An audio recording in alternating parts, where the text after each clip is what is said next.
Good morning and welcome to our daily devotional from Pilgrim Congregational Church. I'm Patrick Horn. Very glad to have you with us on this Thursday, February the 2nd, and 2023 as we look at Isaiah 58. And yesterday we focused on the complaints of the people in the first part of verse 3. And now we're going to hear the response of the Lord in the second part of verse 3 and verses 4 and 5. So Isaiah chapter 58, beginning with the second part of 3, after the people have asked their questions about why do they participate in these rituals, why do they humble themselves, why won't the Lord take notice of them? And this is the Lord's response. Look, you serve your own interest on your fast day and oppress all your workers. Look, you fast only to quarrel and to fight and to strike with a wicked fist. Such fasting as you do today will not make your voice heard on high. Is such the fast that I choose, a day to humble oneself? Is it to bow down the head like a bulrush and to lie in sackcloth and ashes? Will you call this a fast, a day acceptable to the Lord? Is not this the fast that I choose, to loose the bonds of injustice, to undo the thongs of the yoke, to let the oppressed go free, and to break every yoke? Is it not to share your bread with the hungry and bring the homeless poor into your house, when you see the naked to cover them, and not to hide yourself from your own kin? So now we come to the issue of fasting itself and the role of fasting in this particular context.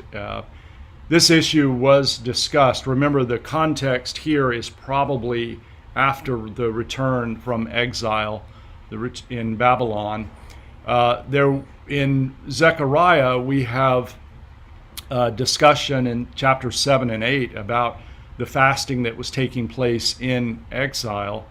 And in those passages, some of the same issues come up, that is, about what makes for a genuine ritual. And what becomes clear in this discussion of fasting is that it cannot play the role of being a mechanization. That is, you can't properly fast in a mechanized way. That is simply where you go through the motions and you think that you have concluded your responsibilities to the Lord. Everything's okay now that you've done this ritual.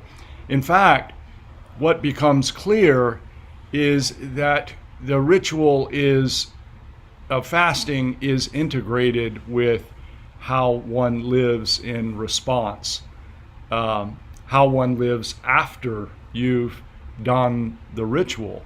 So the ritual then is not something that effects a mechanized response. The ritual is important, but it's tied up with how one lives, and particularly how one lives in relationship to other people. That is, especially people who are in need, who are suffering oppression and injustice. And so the activities of one's life, how one lives in relationship to others, is integrally related to the ritual itself.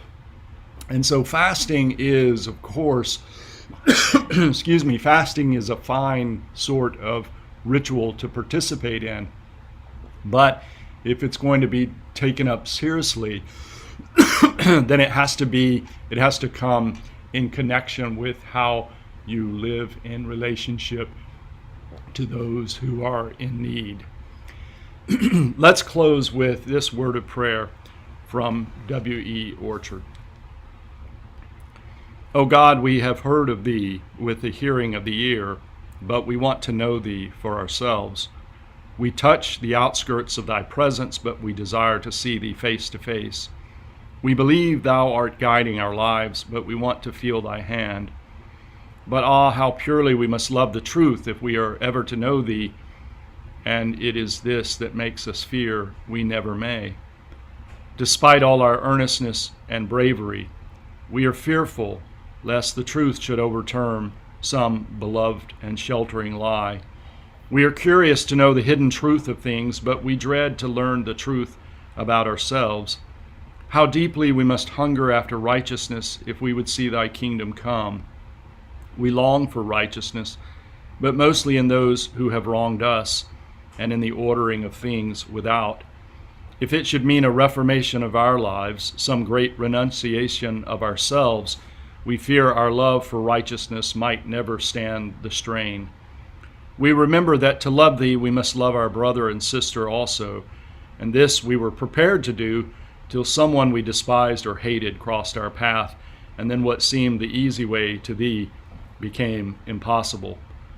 Yet, O most merciful, heed not our fears, consider not our cowardice, forgive our failings, but hearken to those prayers of our hearts which come to us in highest moments when we forget ourselves and think of thee.